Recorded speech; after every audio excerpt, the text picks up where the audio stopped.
It's the land of Abram, called by God to leave Ur and to go to the land that he promised, known today as Kurdistan, in the north of Iraq, south of Turkey, and also covering a little bit of northern Iran. The Kurdish people are some of the most open and warm to receiving the gospel in the Middle East. Indeed, in Kurdistan, there's a very good feeling often toward believers from many.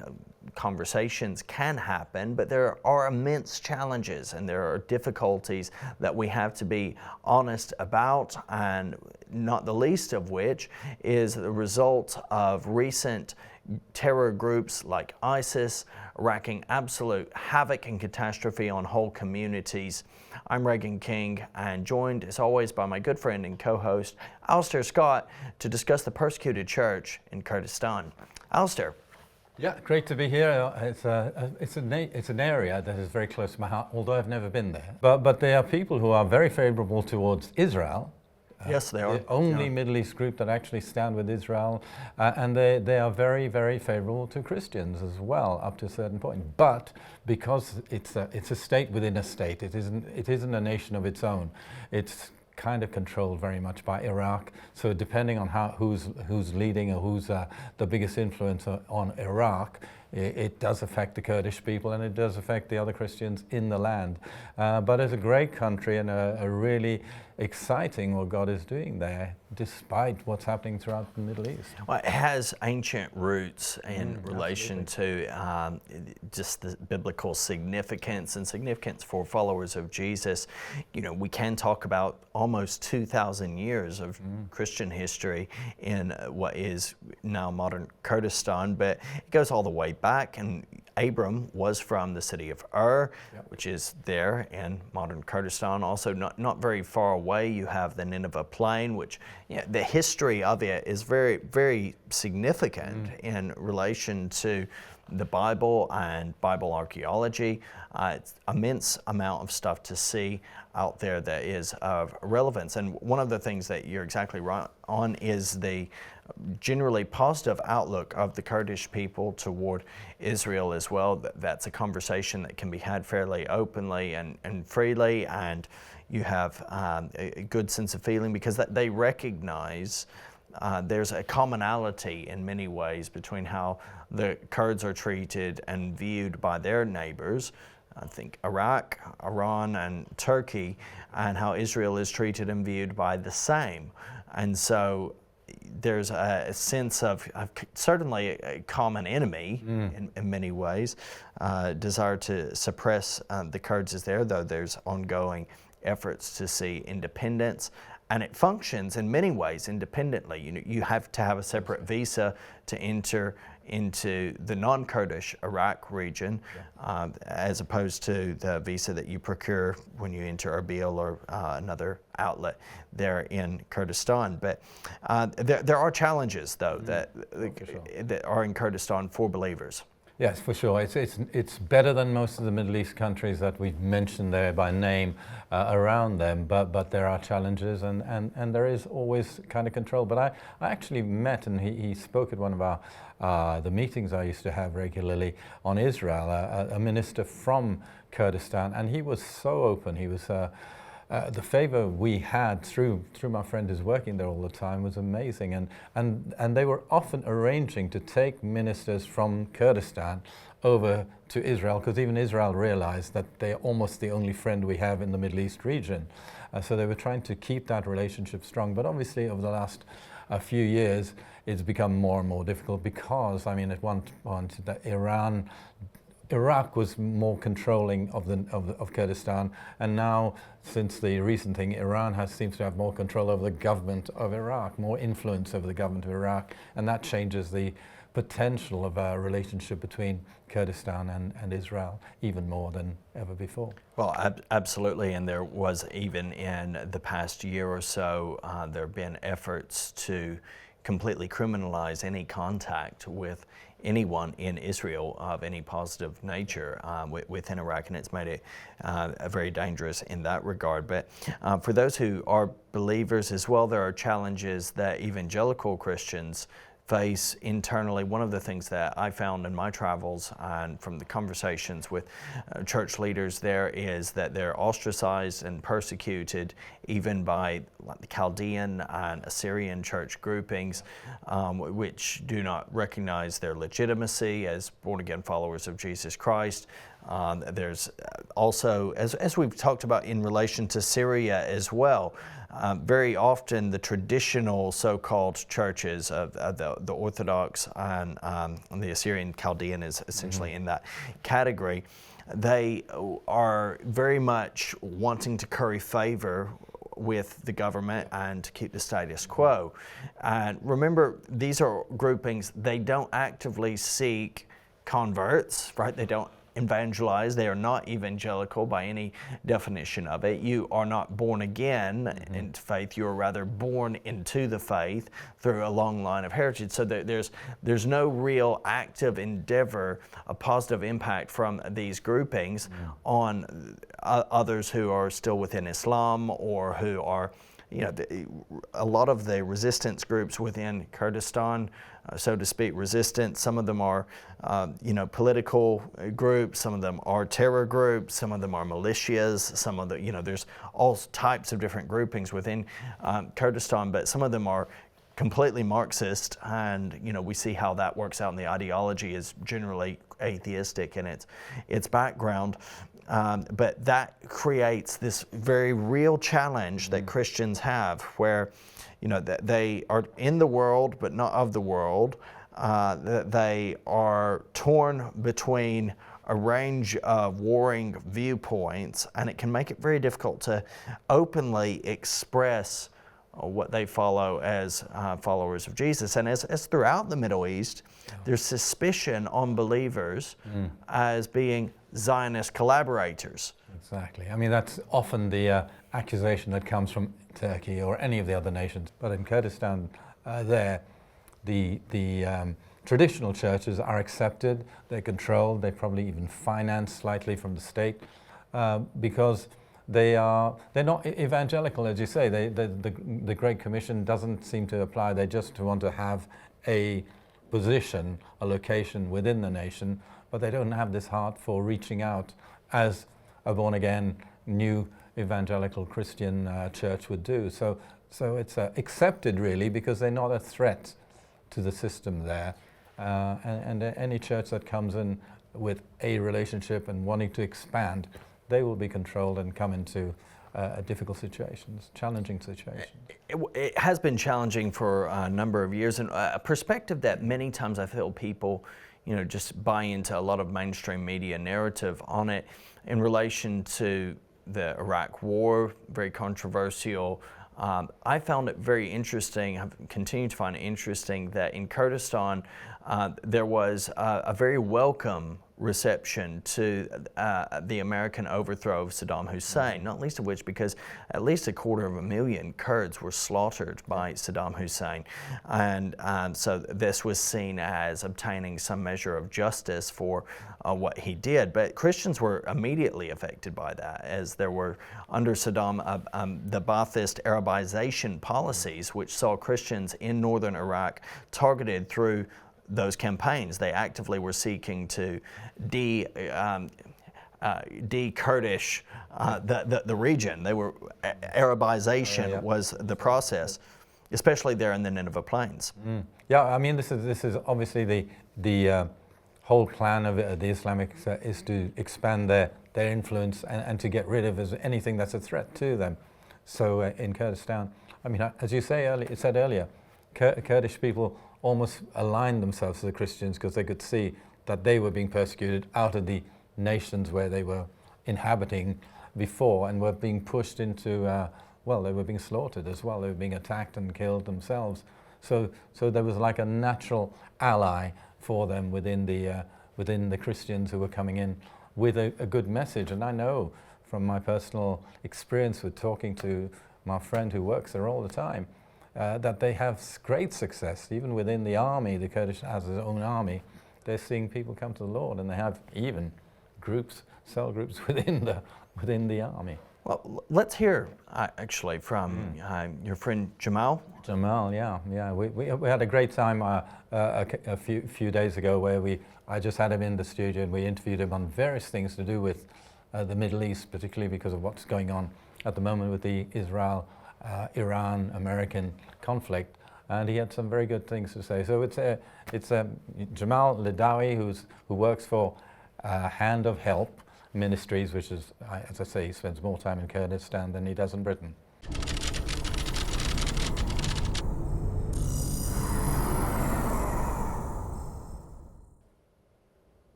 Well, thank you so much, Jamal. It's great to have you on the show this week, and we're talking about Kurdistan. I know you've been there for best part of 20 years, maybe even longer, working. What's it like at the moment in Kurdistan after October the 7th? Have things changed at all? Well, thank you for having me. And really, we've been working in Kurdistan since 2004. And as we work with the church there and with the persecuted church. From that time till today, we have so many changes is happening.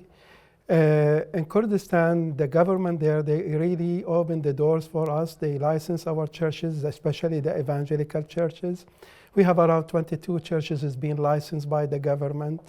And these churches, they are serving the community, the Christian community, and also serving the MBB communities, because we have so many of MBBs, Muslim background believers, who come to Christ. And we have, Kurdistan is the safe haven for the Christian. If you remember when ISIS came in 2014, we had hundreds of thousands who emigrated from the Nineveh Valley when the ISIS came and destroyed our villages and towns, and they came to our region and they were saved and protected there.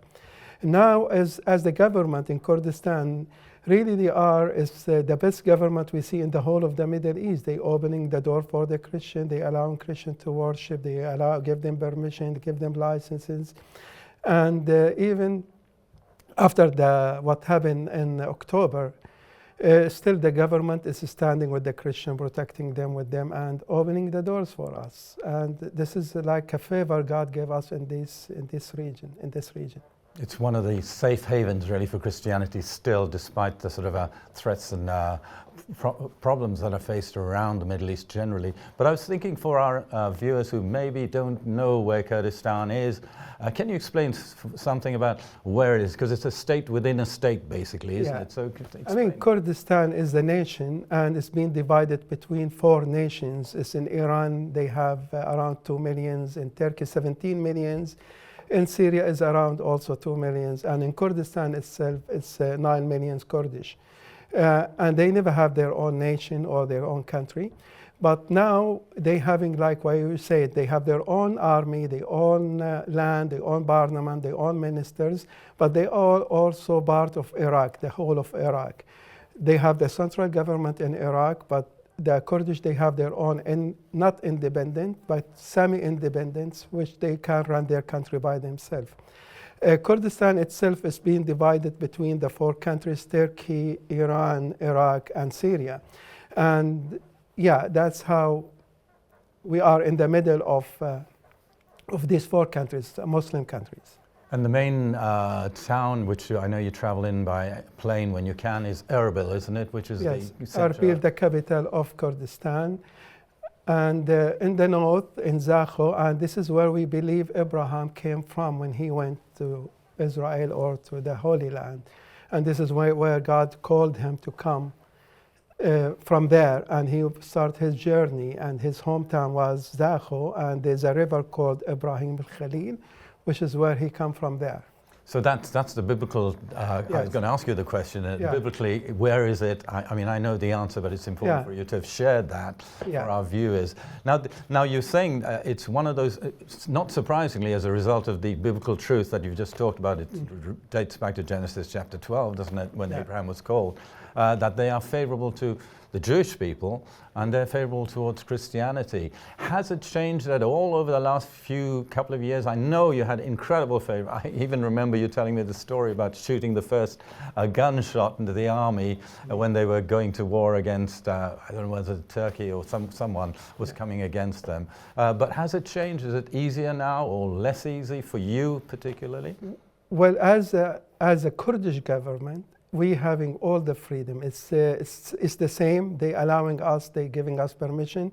And actually, we very close working together with the government, even with the freedom of religion. They allow us to print Christian books and distributing them. We had the book fair just last month, and we distributed more than thousands of Bibles, thousands of Christian books and material and literatures. Last week, we distributed Bibles to the army, to the Peshmerga, and they were hungry. And they asked me, the soldiers said, do you have any more books? We need more books. And they all Christian books, Christian materials. And we see the hunger of the Kurdish people for the gospel and for the Christian literature. And also because we have the support of the government and the favor of the government, we are allowed to go to the book fairs, to the army, to the soldiers, to everywhere. And we're free to share the gospel, to share the love of Jesus. Until today, we don't have any problems actually from the government. But we have another problem is from the traditional churches there. When last week they start talking about the evangelical, they don't like them to be in the country. They talk bad, they say bad things against the evangelical churches and evangelical movement in the country. It is very sad to see that attack come not from the government, not from the Muslim. It's come from the traditional Christian, especially the bishops in Baghdad. So just last question before we move on. What do you feel that us as the viewers on our program should be praying for you? It sounds like you've got an open door still, but it's something that could change dramatically. Is there any specifics for your ministry? We haven't talked much about your ministry, but we'll put that out too. Is there anything specific we can be praying just for? Pray for God will keep the door of freedom for us, as we're seeing the opposition from the traditional church writing to the government to stop us from doing what we're doing, and just pray God will keep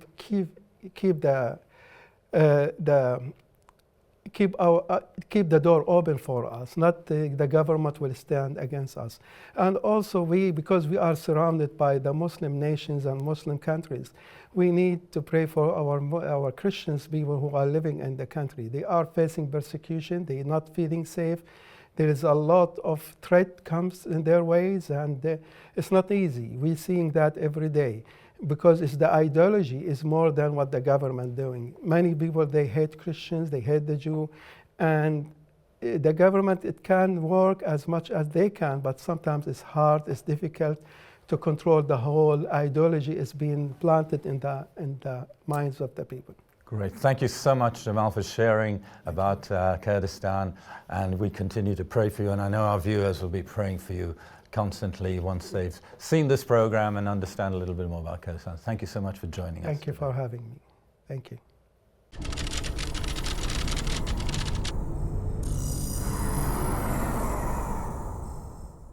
Well, that was a very helpful insight into what's going on in Kurdistan right now by our brother Jamal, and it's part of a longer interview which we'll be having featured on forthcoming editions of the Persecuted Church in relation to other regions of the Middle East. But very, very helpful thankful for Jamal's perspective there. And I was just saying to you, Alistair, when I was in Erbil, I felt no dis-ease. It was incredible to just be able to have conversation. There were churches, open churches meeting. I mean, we're talking, there was an international church, but there were Kurds in the international church as well. And as he said, they're openly able to distribute. They had a book fair, Bible fair. We were, able to, my late father and I, we were distributing loads of Bibles while we were there, and there was an appetite for it as well. We were giving out audio Bibles, these little ones. They're produced. They have them in many places by an organization called Mega Voice, and they had like an LED flashlight. Have you seen these? LED flashlight. Very clever. Solar panel, battery charged, so you don't have to replace anywhere. Absolutely, and these things are like absolute workhorses.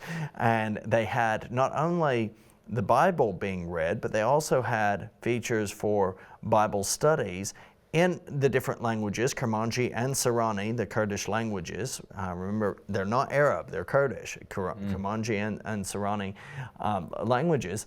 But Bible studies by forgive the chap who was pastor in Atlanta for some years, Charles Stanley. Oh, Charles Stanley. That's going back a bit, yes. Yes. So, but they had ministry from Charles Stanley on their Bible studies that were there, and it was just fantastic to be able to distribute those, and the eagerness with which people received them was really heartwarming. Yeah, and I think they can also reload things on there, can't they? So you can put in new information, and they can get it anywhere. And of course, being solar panels in Kurdistan, where it's always sunny, always warm, it gets a bit colder in the winter. But I mean, coming back to the point, I know from conversations, even now, just over a week ago, before my friend Jamal went back, in the churches, they were baptizing people in water. Yes. They're seeing great freedom. But I mean, we can't take that for granted, because things change. If you get a change of regime or a change of government ministers, it can change very fast. So that's why when Jamal was just saying, let's just keep praying for this nation, because it's probably better than a lot of the other areas around them for Christians to survive. But I know, like a lot, and you come across this as well, in a lot of the nations, there's almost the traditional churches almost more persecuting towards any evangelical churches. But we need to pray that they continue to have that freedom to share the gospel and see people come to faith. Well, one of the reasons that I was there a while back was as a direct result of the ISIS offensives in that region, and I believe that the Kurdish government responded very well and protected its people very well. ISIS had managed to get very, very close to Erbil, the capital of Kurdistan, but that they were successfully deterred, and there was very swift justice enacted on any ISIS supporters or sympathizers. But mass displacement from other regions of Iraq in Erbil, they'd come as refugees to Erbil, to Kurdistan, other cities in Kurdistan as well. The problem, though, is that now moving past ISIS, there are still elements of extremism. There's social discrimination that Christians often face, second-class treatment in employment and property rights and access to judgment. That's across the Middle East. Very, very, very extreme issues with that, especially on the property rights issue. I know people, even in Israel, who struggle with Islamic landlords who are really quite manipulative and coercive on these sorts of things. Make a very real struggle. Political marginalization can happen as well with limited representation. There's land grabs, there's pressure as well. Many people immigrating, if they can, to the United States or to the UK. There's a great deal of also recent unrest in one area, particularly Dahuk. There was a Syrian refugee radicalized by ISIS who attacked worshipers during a celebration around a Syrian New Year. And two civilians, a young man and a 70-year-old woman and a security officer, were injured as this ISIS radical went after them with meat cleavers shouting Islamic State. Could have been a lot worse in outcome. But it does go to show that, as in any place, you'll have people who are radicalized, you'll have people with their own particular agendas, and so it's definitely something to be prayed into, as also the land grabs where Christians are having land taken from them by other individuals, including people who are part of some of the so-called resistance groups that often have differing political perspectives. So the Peshmerga is different from others within Kurdish society. Yeah, because I mean, this is the real truth, is that they are doing well as Christians within the Kurdish state, but as you say, there are radical Islamic people who come in and they do cause problems and they do attack the churches and they do attack the Christians. But generally the Kurdish authorities are very, very open to the Christians in the nation, because they can see how much good they've done, particularly people like Jamal and the ministry he's part of, Hand of Help, because they have been rebuilding houses, they've been providing for the refugees for a long, long time. So they've got a history there, so they get particularly good favor within the government. But it's something, as Jamal made the point even there, is just keep praying that that door remains open for them as a ministry, and that there's less input of the ISIS. I mean, it was ISIS that was the great battle going back a couple of years ago. But these radicals are rising up, and they do want to stop a move of Christianity. So we got to keep praying that God's hand be upon those who are there, and those who are coming in and working temporarily and having to go back to their nations and so on. That more and more people be willing to go in and support the work of people like Jamal in the nation, and encourage them. You know, we really need to pray and encourage them, because they are doing a special job.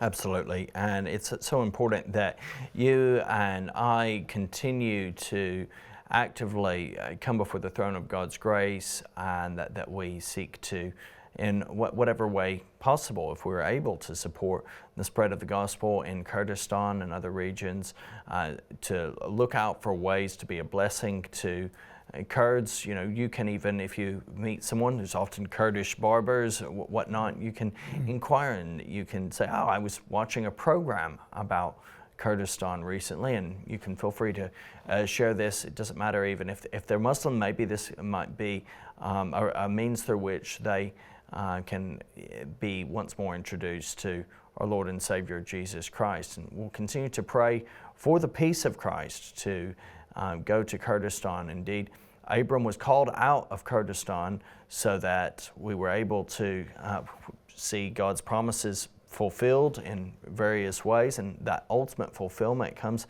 in Jesus. So it's a wonderful and beautiful reality. God bless you and keep you, and make His face to shine upon you.